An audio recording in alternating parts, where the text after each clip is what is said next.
Hello, everyone. Thank you for having me. I'm really excited to talk about our new project. My name is Fernando Laposse. I'm a designer from Mexico, and I sort of have focused most of my practice to working primarily focused on materials from my country, and that speak not only about our material culture, but also current events that shape the trade around these commodities.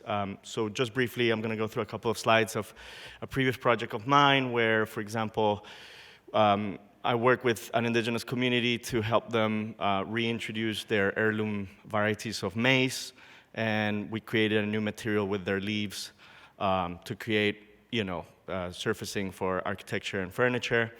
But I wanted to start with these slides to show you as well that I'm really kind of deeply preoccupied by what I call rural design and focusing on what the reality of rural communities, especially in the quote-unquote third world, symbolizes or signifies. So today's presentation has to do with another great produce of Mexico, the avocado. And I want to focus this presentation on my research, which talks about mostly, the darker side of the avocado production. This is a project that has been in collaboration and support with the NGV, the National Gallery of Victoria in Melbourne, and it's still a work in progress. It will be fully in display at their Triennial later this year. But first, I would say let's start with the history of the avocado. The avocado is this plant that is native to Mexico that was domesticated and transformed by our indigenous populations thousands of years ago.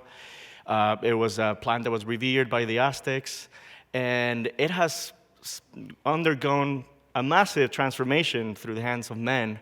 Probably the most dramatic and contemporary example of that is the creation of the Hass avocado by Rudolf Hass, which was actually a mailman from California that had a really specific tree on his backyard, and all of the Hass avocados of the world come from that one tree. So it's, now Hass avocado represents about 95% of all the avocados traded globally. So it's a really kind of interesting history to look at. But for me, I'm always really obsessed about how global phenomena can have massive impacts in local communities. And I think the story of the avocado really got transformed by a single event, which was the NAFTA free trade agreement signed by Mexico, the United States, and Canada in 1994. Prior to the signing of this treaty, most of the avocado production and consumption was fairly localized in its main two markets, Mexico and California. And there was absolutely not a single avocado traded between the two countries before 1994.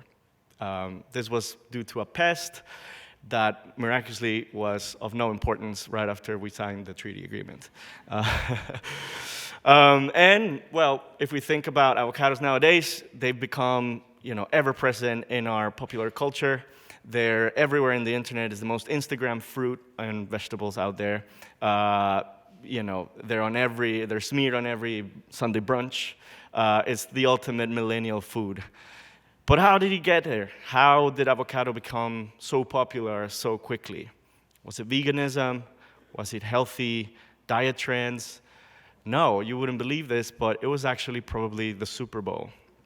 The Super Bowl became, the Super Bowl has always been about excess, but it used to be about eating, 20 hamburgers, so a foot-long sandwich. But it was thanks to a union of Mexican growers, which made a company called Avocados from Mexico, that they sort of forged this new tradition in the United States through a very ambitious marketing campaign that almost bankrupts them.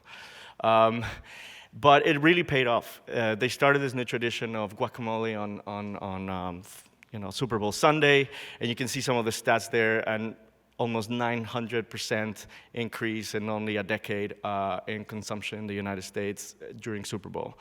So for me, again, it's really kind of fascinating to see how marketing and trade can completely create a new industry within a decade. It's kind of mind-blowing. But so we have to talk about Michoacán if we're going to talk about avocados. Michoacán is the epicenter of avocados. Michoacán is a state in the center of Mexico. It's a very wooded, luscious area, which now produces 8 out of 10 avocados that you consume here in the United States. This is a graph of the massive explosion of avocado production in Michoacán.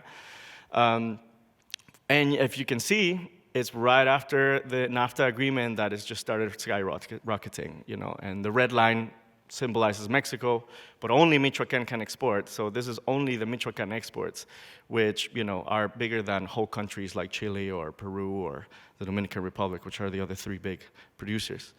Michoacán alone generates $3 billion a year in revenues from this trade. So it's a massive, massive, massive industry.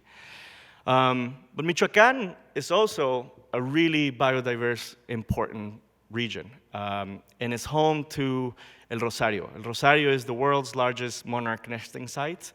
I'm sure most of you are familiar with the North American monarch, but it's this beautiful orange butterfly. They winter in Mexico, in El Rosario. These are some images that I took in 2018 when I was there to start this research, basically. And it's really a wonderful sight and almost a spiritual experience. And why is there so many butterflies? Well, because no one really knows why, but most of the population of North America migrates to this one forest in Michoacán. These are butterflies from all over Canada, the United States, the north of Mexico, to this one forest. And El Rosario in particular hosts 80% of all the North American monarchs in a very, very concentrated area in the forest of Michoacán. But this is a forest in peril. In the years immediately after the signing of NAFTA, 44% of the whole really important core forest was deforested. So if you see this, the light green is what they call the buffer forest. The dark green is the core forest, which is a protected UNESCO heritage site. But all the red and orange is all the illegal logging that happens within the boundaries of this super important biosphere. And you can really make a very quick comparison between the decline in monarch population and the ascent of avocado trade over the past decade or so. And sadly, last year, 2022, saw the monarch butterfly put in the endangered species list for the 3rd time already in the past 25 years. You know, it's a species that kind of bounces back and forth, but currently it is in the endangered species list. And I was really kind of taken aback by this one phenomenon that happened in 2002, a total ecological catastrophe where, thanks to a combination of climate change and the thinning of these buffer forests by illegal deforestation, 250 million butterflies froze to death after a freak snowstorm in January. 250 million butterflies are, are close to 75% of the total population of monarchs. Biologists were super concerned because there was a really good chance when they were doing the population death estimate that the whole species could have been wiped out in one night. So it is a very, very serious event. And the seriousness of the event led to very ambitious reforestation of the buffer forest and the sanctuary itself by local activists and reforesters. And one of the main actors of this effort is the man you see on the right. His name was Homero Gomez Gonzalez, and he was the manager of the sanctuary. He was a really important member of the community. I had the opportunity of meeting him, and with his permission, we went to the cluster of the butterflies, an area completely out of bounds for tourists. This was when I was freelancing for the BBC for a radio piece that we were doing, because I also do photography and video. And I think Homero's story was a really incredible one because he used to be himself a logger. And he was not only then turned into an activist, but really a community leader that helped to really shift a lot of the locals into the forest preservation rather than using it for wood and avocado production. But his activism, which always involved also dealing with politicians, dealing with local loggers, etc., also exposed him to a lot of danger. And unfortunately, Homero was murdered about a year after I took that photo. We were getting ready for a second round of interviews, and it was quite a devastating thing for everyone and for me personally as well, because to see such an inspirational figure being killed that way, it was quite devastating. His murder, by the way, is still unsolved, 3 years later. Just to give a quick overview of why this is happening. Well, Michoacán produces, again, $3 billion worth of avocado. Drug cartels and criminal gangs are highly involved in the trade. Forests are illegally cut down to make room for more plantations. And police and local government are paid off to look the other way. At the end of the day, activists and indigenous groups face violence, extortion, and death with impunity. And I must say, the West stays silent. The amount of money that this trade generates causes inaction in both sides of the border. So, for me, really, the death of Homero kind of was a big eye-opener, and it really made me wonder, well, how can we guarantee the safety, if we can't even guarantee the safety, of the activists protecting our forests, how could we ever envision a future for these ecosystems? Mexico is the most dangerous country to be an environmental activist. In 2022, saw 54 Mexican activists murdered. So for me, the environmental crisis we're living is also a humanitarian crisis of inequality. Seeing the issue of men versus nature is reductive. I think it's a complex web of abuse involving both men and nature, and the poorest always lose. One of the biggest issues for me is the lack of international visibility of these deaths and the absence of punishment when these happen. But it's not all lost. I want to also talk about a story of hope, which is the story of Cherán, an indigenous revolt and a story of hope. So this is an indigenous town, also in Michoacán.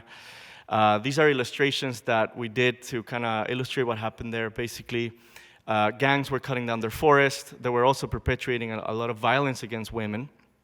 And it was actually a group of women that decided to revolt and protect themselves.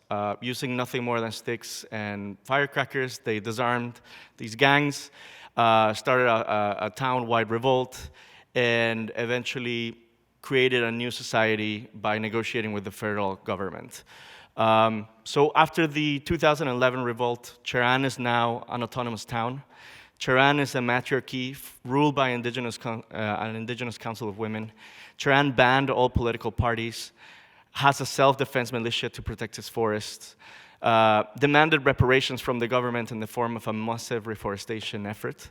Cherán reforested its mountains within a decade, and Cherán banned avocados, which I think is a super interesting thing.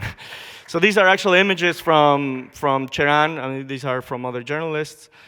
This is from 2011, all the barricades they did.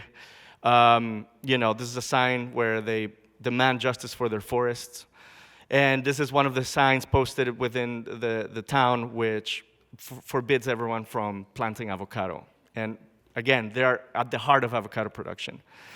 And this is a very telling image of the town of Cherán. On the right, you see the limit of Cherán and the reforested forest.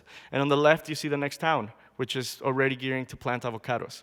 So I think it's a very important example of a community saying no and imagining a new world.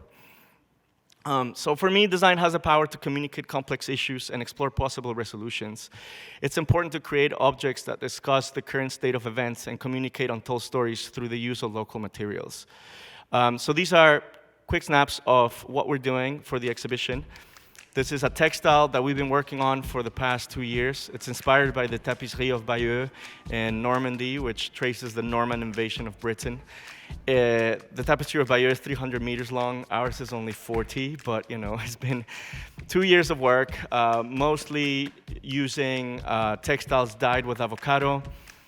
The yellows that you see in there are done with Day of the Dead flowers, marigolds. For me, it was conceptually important because the monarch butterflies are considered the dead of the dead relatives coming back for Day of the Dead because they always arrive at the end of October. And the tapestry itself tells the story of Cherán, the women revolt, the struggle and the creation of this new society, but also how it then ties to global trade. The second part of the tapestry is all about how avocado is produced, how it's been turned into a world commodity, and the link between overconsumption in wealthier countries and the impact that this has in my country. So to create the tapestry, we had to create our own tools. For example, this gigantic loom to hand sew everything. We're also creating a new material, which is done with the skins of avocados. And we created this new kind of marquetry material that is almost like leather as well. We're creating a series of furniture, which are still not ready to be shown.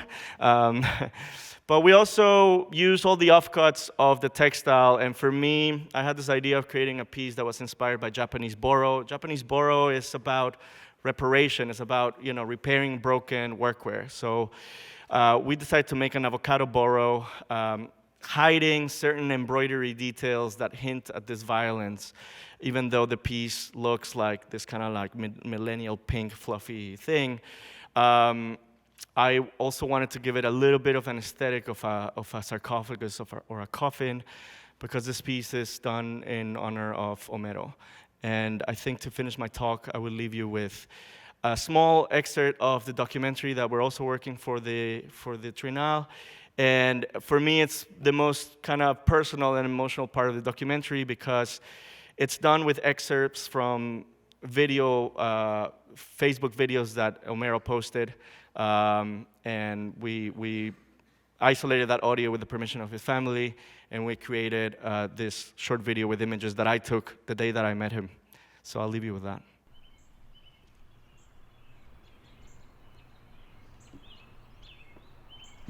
Está viviendo una gran locura de la mariposa monarca, donde millones vuelan y vuelan por todos lados, en el cielo.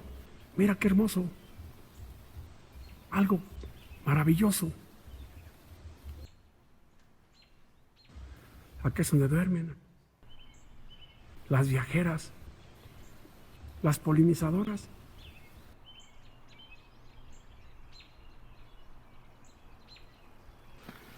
Hoy vuela y vuela por todos los senderos, buscando agua.